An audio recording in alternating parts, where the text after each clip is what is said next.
Welcome, guys, to the ninth episode of the Female Thrive podcast. For those who don't know me yet, my name is Hyun. I'm a certified life coach helping other women to live life with confidence and abundance. Today, we will talk about how you can master your emotions to get the life you want. The most important lesson you can learn is how to master your feelings. And the sooner you master your feelings, the better relationships you have, the more success you will see in life, and the more peace you will have. So when you control your emotions, you also have control over other people's actions. And this is because when you are the master of yourself and control your emotions, it is harder to get you upset. It is harder to trigger you or get you to act out of character. It is harder to get you falsely invested emotionally, because when you become emotionally over things, you become falsely invested into them. Okay? So there is nothing stronger than you having your emotions in check. And there's nothing more powerful than having control of your emotions. Now, why is it so hard to control your emotions? What is emotional intelligence? The basic definition is the ability to understand and manage your own emotions, as well as to recognize and influence the emotions around you. We humans, we are habitual beings. We like our habits. That's why we love the routines. And the way you thought and you felt yesterday is the way you will feel tomorrow as well, okay? So the more you practice an emotion, the more you practice a way of thinking and feeling. And this is going to drag on the more you do it. Now imagine you're standing at the bus, you're at the airport, you have a 15-second interaction with someone, and that someone really pisses you off. And you go home and you tell your partner that this person pisses you off. You tell your parents the person pisses you off. And you go to bed and you're wondering how you could have possibly responded to that person, because that person triggered you so much. And the next day you go to work, you tell your coworker exactly the same story. And every time you're telling the same story, it brings back the emotion you felt as if you were there. And here's the thing. We have this natural way of thinking and thinking and thinking. It's like it doesn't want to go away. And honestly, before you know it, 2 weeks are ruined. By the 50-second interaction you had with someone, you don't even know. Sometimes those things are even from our childhood. They still can ruin your vibe to this day. And I know some people, they identify themselves and they say, but I always have been that pessimistic. I always have been this negative. I always have been bitter and angry. I like to nag when things don't go the way I want them to. And the truth is that you have been practicing them so many times that it became a part of your vibrational pattern. It is your emotional baseline. And this also leads to my next point, which is your subconscious mind, which is the program of your mind. Now, neurologists are saying that a child under 7 is still reprogramming their mind.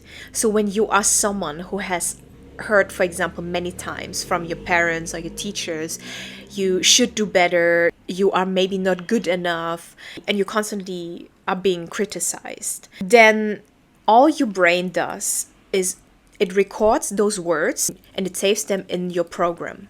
So we have to recognize that we are becoming these programs as we are getting older. And this is what makes people growing up, they have a hard time loving themselves. This also makes it hard for them to accept love from other people. So when you do not love yourself, you are sabotaging yourself. You become negative towards yourself. You get into this negative vibrational pattern, and because this is now your new emotional baseline, you basically get sucked into it, into finding new reasons to be mad, be angry, be bitter, be jealous.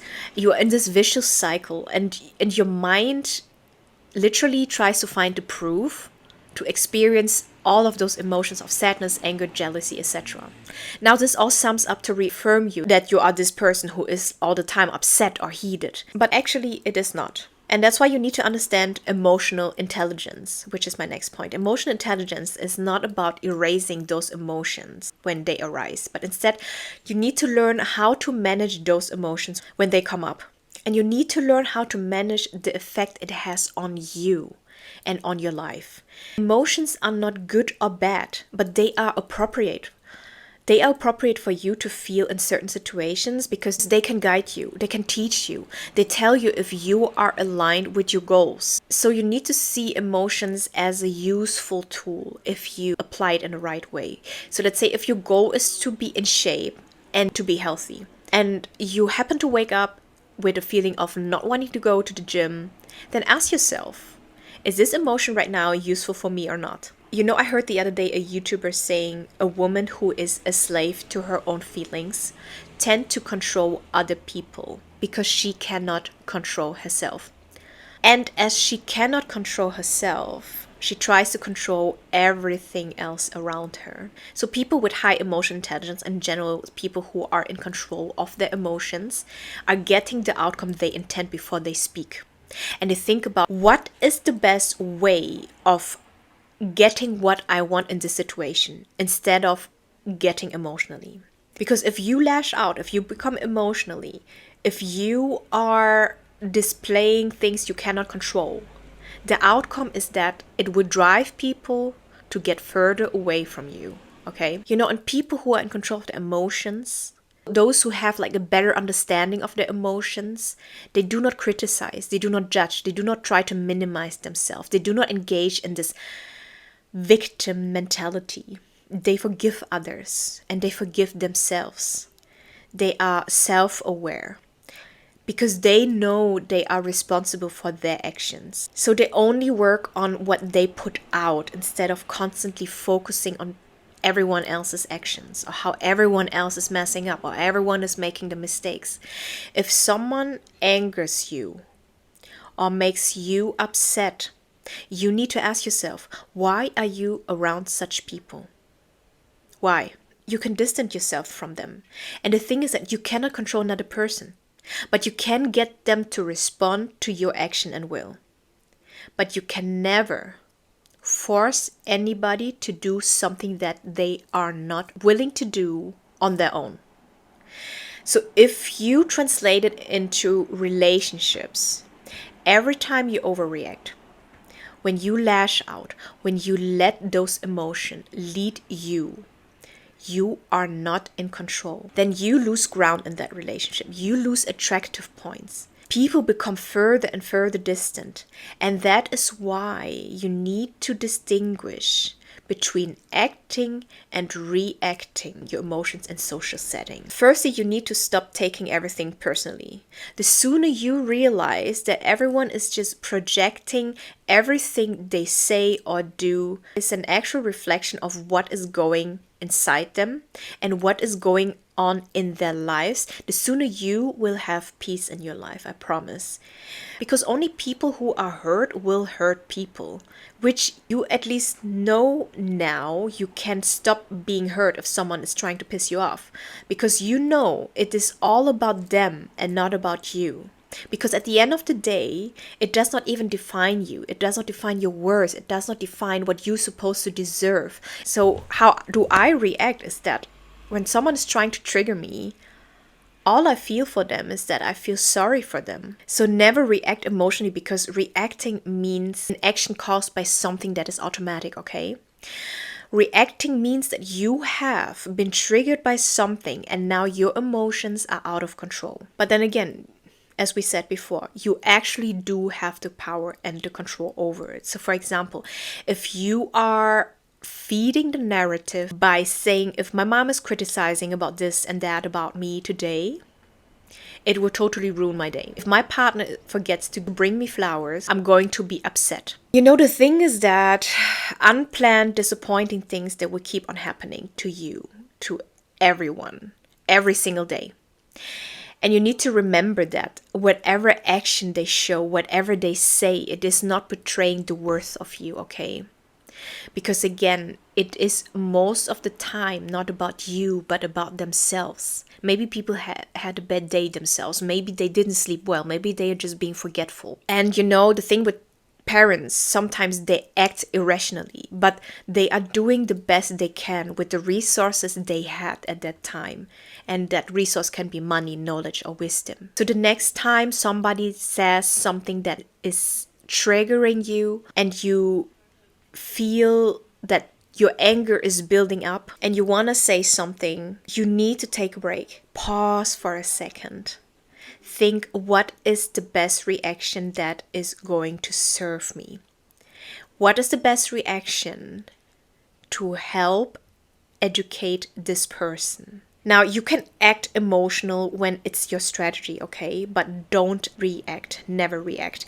Acting means you plan it, you rehearse it, and you memorize what you're going to do to get what you want.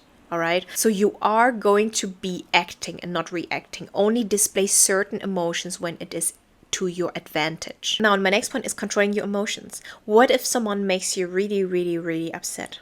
Detach yourself. When, for example, someone makes me really upset and I have to get it out, the best thing I can do in that situation is to talk to another person.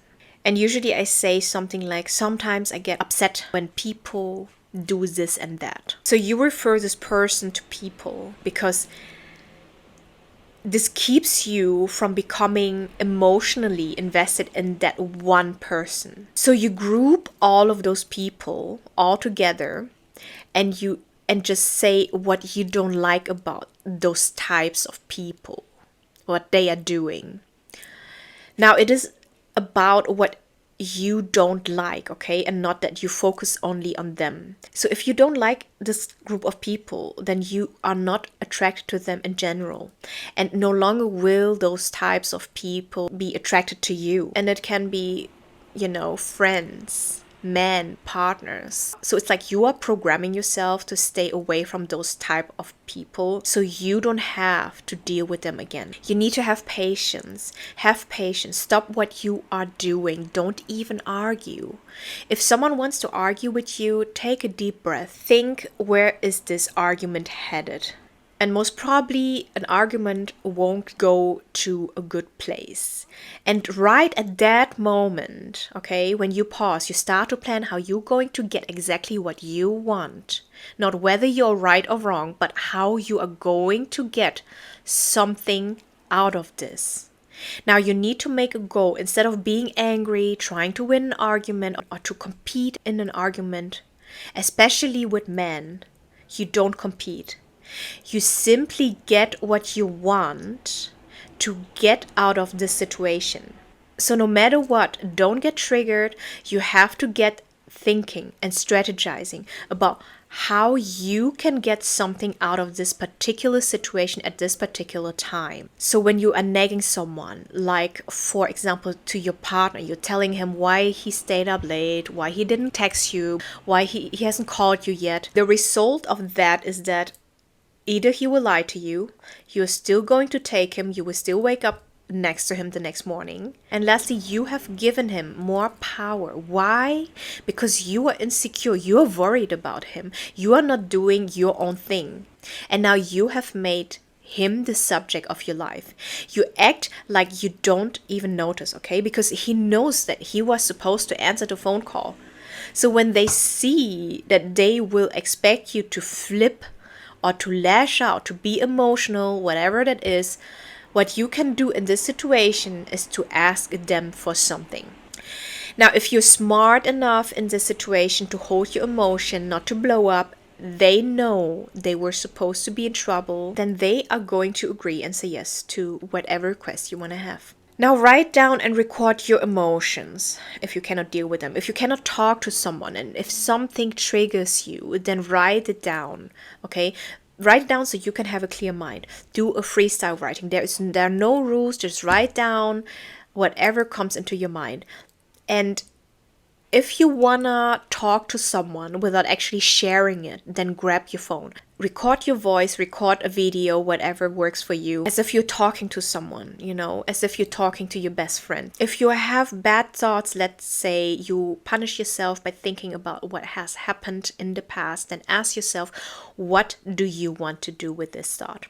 What do you want to do with it? If you cannot do anything with it, then get yourself out of it and do something else. Like, let's say, for example, you had yesterday night a bad dream. Maybe you dreamt about your ex, whatever. And you wake up with a nasty feeling that follows you throughout the day. You have to recognize that these are old emotions, okay? These are old emotions from your past experiences. And if you want to move forward and create new experiences in this moment, you have to acknowledge those emotions, but at the same time, you also need to release them. Now, recognize that this is just a trigger. This is not real. You are not in that place that you were a few years ago. You're not in that place that you were even a few weeks ago. So you need to remind yourself, you need to remind yourself like a baby. It's like when a baby falls, you help them to get up because they're learning to walk. It's the same way how you learn to control your emotions. You remind yourself again and again and again and again until it makes this click for you, okay? Because at the end of the day, it's all a choice. It's like when you want to change something about the situation, then you kind of change the record. You change the program. You take the old record out and you put a new record in. And then you continue your day, okay? Neuroplasticity taught us that your brain is capable of changing, adopting, and rewiring itself to new experiences, especially the things that you have learned. Okay, so if you practice thinking and you practice like feeling differently, feeling different things, then you create a new experience for yourself by behaving differently. And that is how you build your new identity. That is how you build your new thoughts. That is how you building up new feelings. My next point is that you need to have a mindset shift. Change your emotional baseline. So things will always happen unplanned. We are humans. Humans make mistakes. Sometimes more severe, sometimes less severe. And sometimes those mistakes, they can just trigger other people to feel anger or unresolved emotion. And if those things trigger you, ask yourself how you want to be aware of that trigger. And make the switch of how it is not supposed to impact you. Now, you also need to stop romanticizing your sadness. The thoughts that we entertain are what we feel throughout the day. I will repeat it again. The thoughts we entertain are what we feel throughout the day. What does it mean? Stop listening to sad music when you feel sad. Stop replaying all the situations in your head over and over again. Stop overthinking them. Move on, do something else. If you keep on doing the things to trigger your sadness, you will eventually get addicted to that feeling before you even know it, okay? You will be in this trap before you even know it. You will start victimizing yourself. And you know what it is? All you do here is that you prolong that state of constant negative emotions. But we need to be smarter. We need to be smarter about our decisions. We need to be smarter about our emotions. We need to focus on motivating ourselves to get back up again. So instead of doing all of this I just mentioned, start to script your life, okay? If you don't want that situation in your life, what do you want then? Ask yourself, what do you want? Script that out. You are the author of your life. Write it down. What do you want? Plan all those beautiful things throughout the day to get where you want to be. Schedule your calendar. Be active about it. Your mindset is how you behave on a daily basis. And this regardless of circumstances, okay? It is about that you have to find your peace in your surroundings that contributes to the peace in your life. No matter how difficult it is to find something to be grateful for. You know why? Because when you are, let's say, practice gratitude, you are not easily triggered anymore. And your focus is on the things that are positive and possible. And when you always remember to make positive and possible choices, the outcome will benefit you, okay? So basically, only when you are not fueling the energy of anger by lashing out, screaming at people, by blaming others, only then you will make smarter decisions, better decisions, healthier decisions, decisions that give you benefit in your life, and decisions where you can redirect your focus. It's like this metaphor when you're angry. Sometimes people, they say they cannot see clearly. It's like there is this anger smoke around them. And only when you are free from that anger smoke, you can have a clear vision of the details of the outcome you want and what it takes to get there. So you know what I do? I journal every day. 3 things that I'm grateful for, right in the morning. Why in the morning? Because our brains indicate high levels of plasticity in the morning, meaning they are more adaptable, they are more receptive to new things, they are more receptive to new experience, to new informations. And if you practice gratitude in the morning, you can reinforce positive thoughts and you can reshape neural pathways which are associated with gratitude and positivity, which also ultimately lowers your cortisol level, the stress hormone. Now, just write 3 lines. I'm grateful that the fresh air I'm breathing. I'm grateful that I'm healthy. I'm grateful that I'm privileged enough to do whatever I want. I'm grateful that I get to wake up in a safe environment and I don't need to fight for my life every day. Those things. So just write those things down. And you also need to be disciplined about it. You need to practice it, okay? You need to feel that emotion every day, every morning whenever you are journaling them down. Another thing is that every night before you go to sleep, set intention of how you want to show up tomorrow to the world. Rehearse the situation you are in and how you react in those situations. Start to do the things differently than you normally would do, okay? Keep track of how those things are making you feel. How do I want to become tomorrow? And think of this is how I'm going to do differently tomorrow. This is how I'm going to carry myself tomorrow. That colleague at work won't go on my nerves anymore because this person will not get to me. I'm not going to let her get to me. I'm not going to even look her way. I'm not going to let her killing my vibe, okay? Because remember, everything is a choice of how you react. There is nothing in life that you cannot control, and everything is through practicing. Acknowledge that things are out of control. You can never control what another person does, but you can control how it affects you. How people treat you is a reflection of themselves, and you are guarded by your own self-worth and confidence that nobody else can just enter like that. So if people treat you badly, just feel sorry for them, okay? You are not the victim in this case, but they are, unfortunately. And they don't know it better. And so you wish them all the best to do better in life, to be better, and may God guide them. You want to level up in life. You want to build your dream life. You need to learn to stay with your emotions. You need to learn how to control them. Because you need to become ready. You need to become strong. You need to cultivate that patience. And when you do all of this, then God will bless you. I hope that this was helpful for you and that you have learned something new. Share and spread the message with your friends.